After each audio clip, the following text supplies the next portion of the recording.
Allahümme salli ve sellim ve barik ala seyyidina Muhammedin ve ala alihi adede in'amillahi ve iftali. Euzu billahi mineşşeytanirracim. Bismillahirrahmanirrahim. Cenab-ı Hakk'ın emri ilahisi makamı Mahmud'a yöneldi. Makamı Mahmud'un kendisi sürekli hareket halinde olan bir makamdır.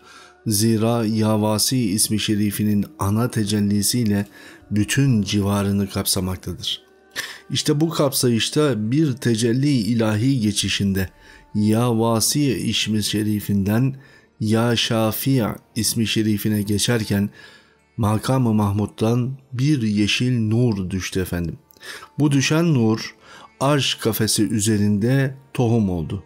Bu tohum aşağıya doğru uzanacak ve bizim Kur'an-ı Azimüşşan'dan Allah-u Zülcelal'den öğreneceğimiz Sidretül Münteha'nın yaratılmasına vesile oldu.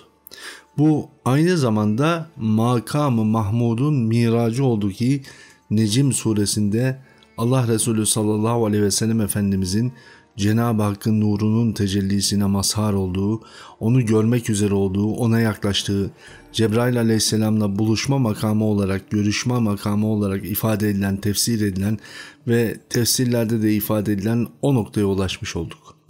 Tasavvuf erbabı tam da bu noktayı tabir caizse hayret makamı olarak beyan ediyor.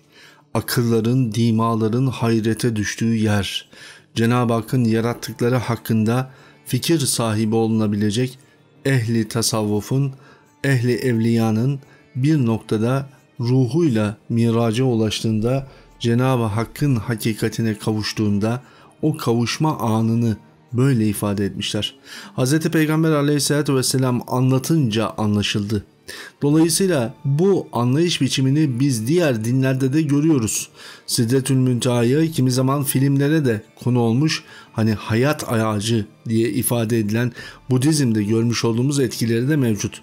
Hayat ağacı deniyor çünkü o gerçekten de hayata hakikatiyle yanaşabilme ve nuru ilahinin tecelli ettiği bir ana merkez olarak karşımızda durmakta. İşte böyle anlayabiliyoruz onu.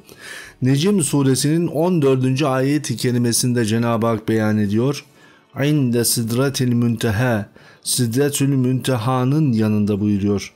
Ve dahi indeha cennetel me'va, cennetül me'vanın onun yanında olduğunu beyan ederken iz yahşe sidrate ma yahşe, o vakit Sidretül Münteha'yı bürüyen şey bürüyordu dediğinde Allah-u Zülcelal'in miracında Resul-i Kibriya aleyhissalatü vesselama nuru ilahisinin başlangıç noktası ve o nokta ki Allah Resulü'nün yine Cebrail aleyhisselamla karşılaştığı yer.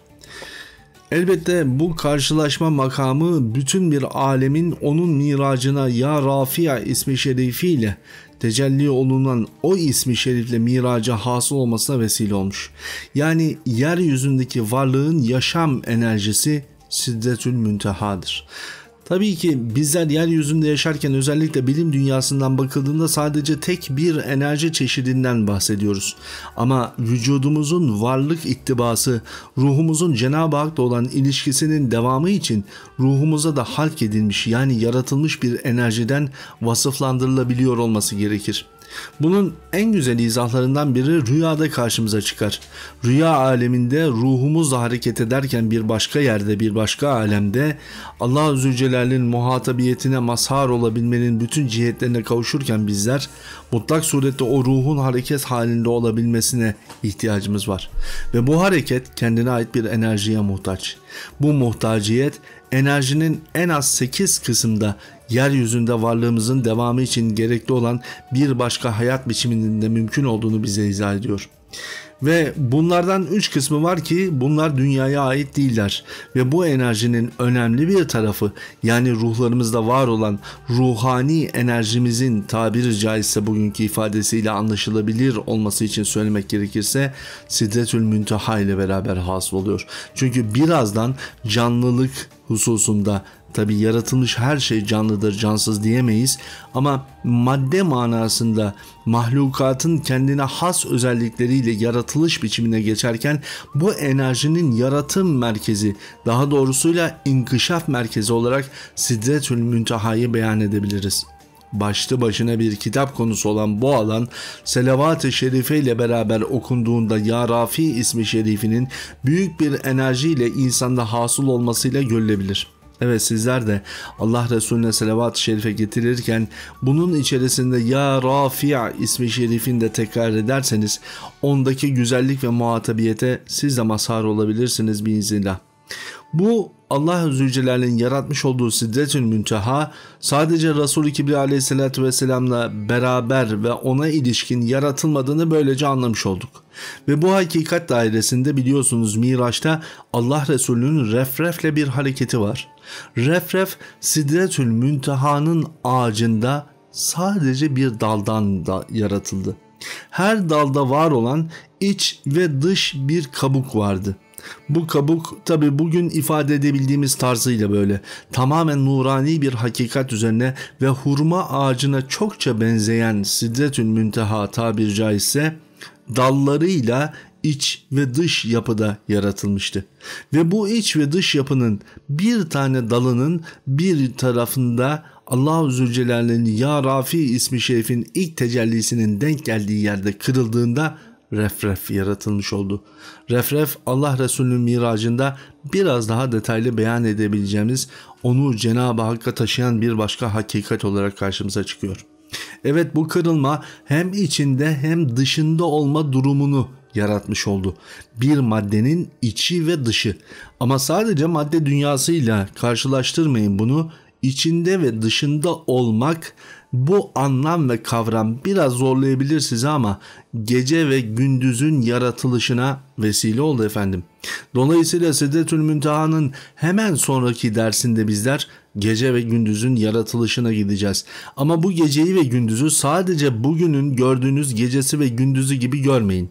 Bugün yaşadığımız gece ve gündüz hakiki manada yaratılmış gece ve gündüzün tabiri caizse birer gölgesi hükmünde. Birer numunesi, birer mikro kopyası gibi. Ama makro gözlerle gördüğümüzü zanneden insanoğlunun nefsi onu bitmek tükenmez bir gerçek olarak algılayabiliyor. Ama o gerçeklerin ötesindeki hakikatse için ve dışın yaratıldığı ana götürüyor bizi. Her bir maddenin içinde ve dışında var olanlar var. Bu aynı zamanda bizim dünyamızda zahir ve batın özelliklerinin varlığına, insanın iç yapısındaki düşünce duygu dünyasının oluşumuna, nefs-i emmaresinin varlığına, ruhuyla olan cebelleşmesine ve cihad-ı ilahide muhatap olunabilecek nur-u ilahiye gark olabilmesi için bir imkanın vesilesi oldu. Yani Sidretül Münteha bir insanın Allah-u Zülcelal'in o müthiş hakikatine ulaşabilmesi için Allah Resulü'nün miracının mikro düzende yaşanabilecek imkanı doğurdu. Hani Allah-u Zülcelal'in izni inayetiyle Resul-i Kibriya aleyhissalatü vesselamın kendisinin bedenen çıkmış olduğu o miraç var ya, sonra geri dönüp ashabına ve bütün ümmetine namaz müminin miracıdır buyuruyordu ya, ve zikreden insanların rüzgarda eğilip bükülen ağaç yaprakları gibi olduğunu ifade ediyordu ya. İşte o zikir meclislerinde her sallanan vücudun karşılığında sallantıya uğrayan bir Sidretül Münteha. Her bir dalında, her bir yaprağında tarih boyunca gelmiş geçecek olan bütün zikir meclislerini dahi taşıyan Sidretül Münteha. O zikirler ki en âlâ-i ilahisinde Rabbini anmak ve arkasından selavat-ı şerifeyle dallarının yeşillendiği, o yeşilliğin ise bütün aleme renklerin ayrımına imkan tanıyan Sidretül Münteha. Eğer yaratılmamış olsaydı en az gece ve gündüz kadar önemli olan renkler arasındaki geçişi ve o renklerdeki muhteşem ahenge muhatap olamayacaktık. Bugün görmüş olduğunuz o gök kuşağındaki bütün renklerin birbirlerinden tatlı bir biçimde ayrılabiliyor ve bizim gözlerimizin onu algılayabiliyor olması Sidretül Münteha'nın yaratılışıyla yakinen ilişkili. Önümüzdeki şeylerin farklılığı ve bu farklılıklar arasındaki ince geçişlerin her birisini Sidretül Münteha'daki o tatlı geçişlerde var olan hikmetin yaratılmasıyla beraber yaşayabilir olduk. O yaşamımızın içerisinde bizi Rabbimize yaklaştıran ve bizimle Rabbimiz arasındaki eksikleri bize gösteren muhteşem bir inceliğe vesile oldu efendim. Allah Azze ve Celle'nin yaratmış olduğu Sidretül Münteha tek başına ve başlı başına bir ders konusu olmakla beraber Allah Resulü'nün Cenab-ı Hak ile olan ilişkisinin en temelinde ve dahi bütün alemlerin enerji fonksiyonunun temelinde var olan bir hakikat ve hikmetti. Yarın inşallah geceyle ve gündüzü anlatırken bu Sidretül Münteha kısmını dinleyenler ne demek istediğimizi biraz daha iyi anlayacaklar. Şimdilik kalın sağlıcakla.